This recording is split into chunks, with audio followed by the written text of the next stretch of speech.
John Sawat once commented on how there are people who don't like the Buddha's emphasis on suffering and stress.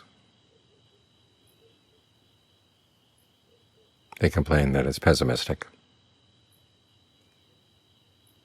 But, as he said, you look at people's behavior. Everybody's looking for happiness, which shows that they're suffering.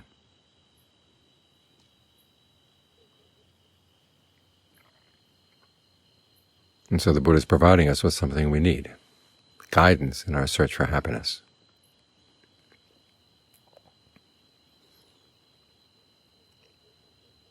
I was teaching up in Canada a couple of years back, and I happened to mention that the Buddha said that the search for happiness is a good thing.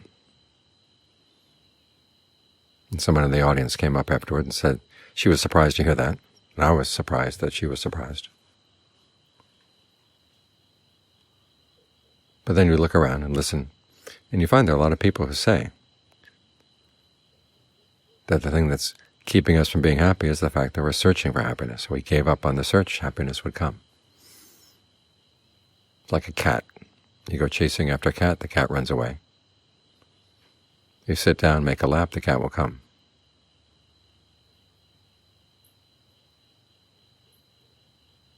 But that's playing games with happiness. That may be one of the reasons we think we shouldn't be playing games with happiness. It sounds like it's fun. And if you search for happiness, you're taking it too seriously, and that takes some of the joy out of the happiness.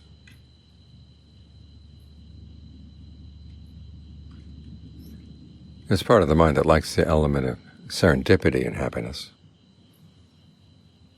the sense that it came without you having to do anything to earn it.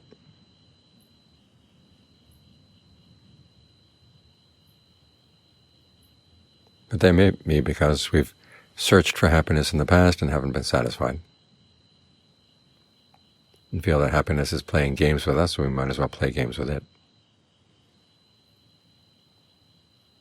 But suppose there were a path that really led to an unending happiness. Wouldn't that change things? That's precisely what the Buddha offers. He was the sort of person who did take happiness seriously. After all, it's what we want most in life. Instead of taking a cavalier attitude toward it, he said he wanted to study it, understand it, think it through, explore.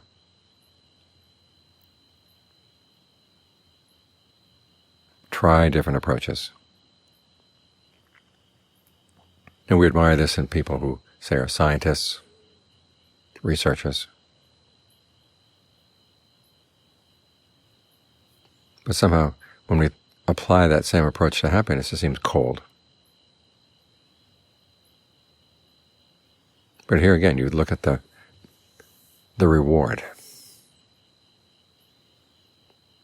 Happiness is what we want more than anything else.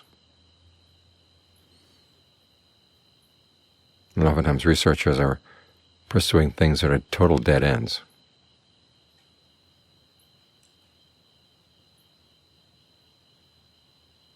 But the Buddha found that the path to true happiness is not a dead end. It goes there.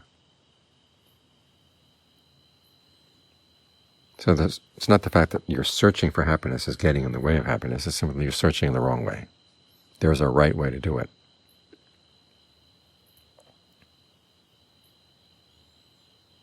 And it doesn't have to be a selfish endeavor.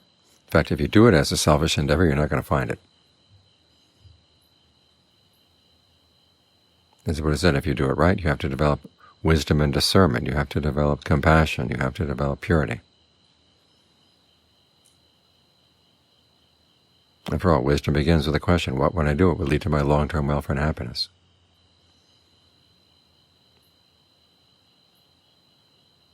That's two value judgments right there. One is that the search for happiness is a good thing.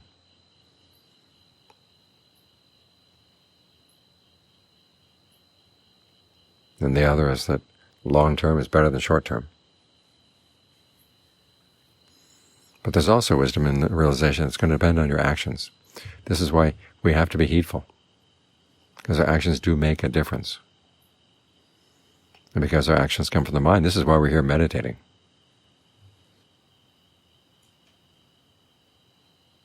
You have to meditate with a goal in mind. Here again, you got people who say meditation is better when you have no goals. In fact, they pride themselves in the fact that they're doing it without any purpose in mind, without trying to accomplish anything. But that's an act of dishonesty.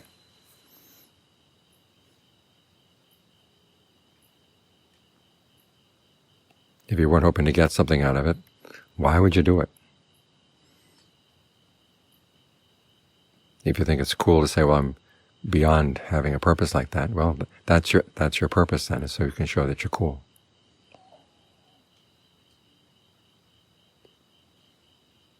So it's better to be honest. We're here for happiness. And then we look at our actions. Here again, there's a resistance. One of the actions the Buddha says leads to happiness is generosity. And he starts out by saying, give where you feel inspired, which emphasizes the freedom of generosity. But then he talks about how generosity can be skillful and unskillful. There are relative levels of skill. Let's put it that way. Some motivations are higher than others. Some ways of giving are better than others.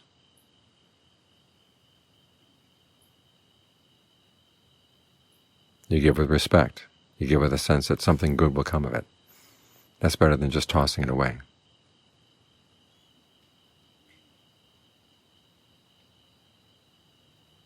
So if you think about generosity, you're more likely to get happiness out of it. The same with the precepts. If you simply obey them, that's one thing.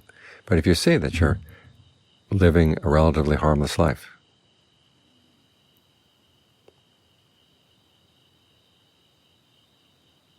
that brings more joy out of the practice of virtue. You see that you're principled, that people could give you rewards for breaking the precepts, but you don't accept the rewards. That gives you a sense of self-esteem, a higher level of happiness.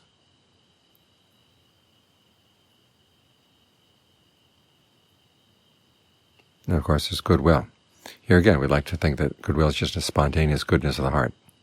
But there are skillful and unskillful ways of developing goodwill.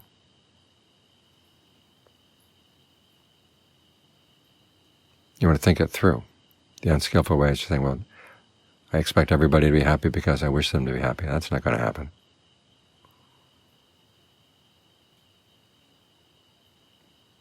I remember after 9/11, when Buddhist teacher complained that his complacent Buddhist bubble had been broken, thinking that by spreading goodwill to everybody, everybody would be happy to have happiness. Well, there's nothing Buddhist about that attitude. As the Buddha said, you develop goodwill because it's good for you. And as for whether other people are going to be happy or not, ultimately it lies with them. You just want to make sure you don't get in the way. And if there's anything you can do to help, you're happy to help.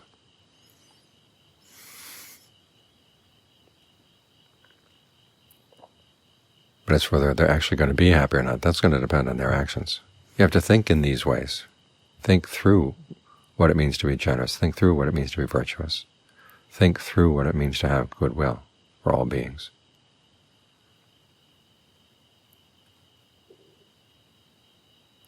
And you find that you get more happiness out of these activities, these acts of merit.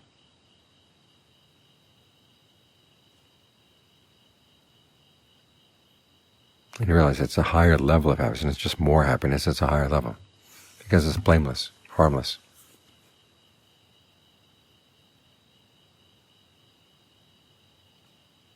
And it teaches you skills. As you come to the breath meditation, as you've been practicing generosity, virtue, goodwill, it's a lot easier to deal with the difficulties that you're going to face. A greater sense of your own competence will see you through a lot of difficulties.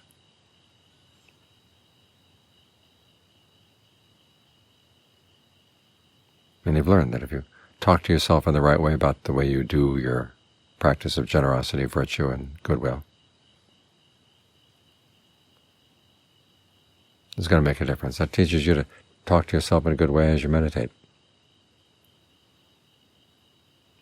That direct thought and evaluation. Some people think that when they're going to practice concentration, they have to do something brand new called direct thought and evaluation. Actually, it's what the mind's been doing all the time as it talks to itself. You direct your thoughts to a topic, and then you pass an evaluation on it. We're taking this habit of the mind. We're using it for a happier purpose.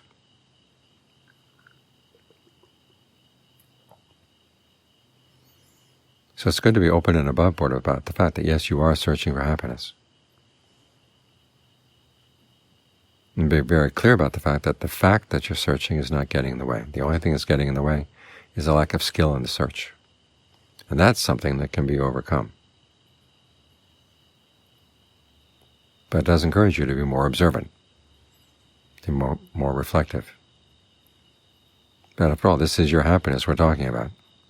If anything deserves using extra powers of observation, the search for happiness certainly does. If anything deserves reflection on your actions, as you try to figure out what you're doing wrong so you can learn how to do it right, the search for happiness does.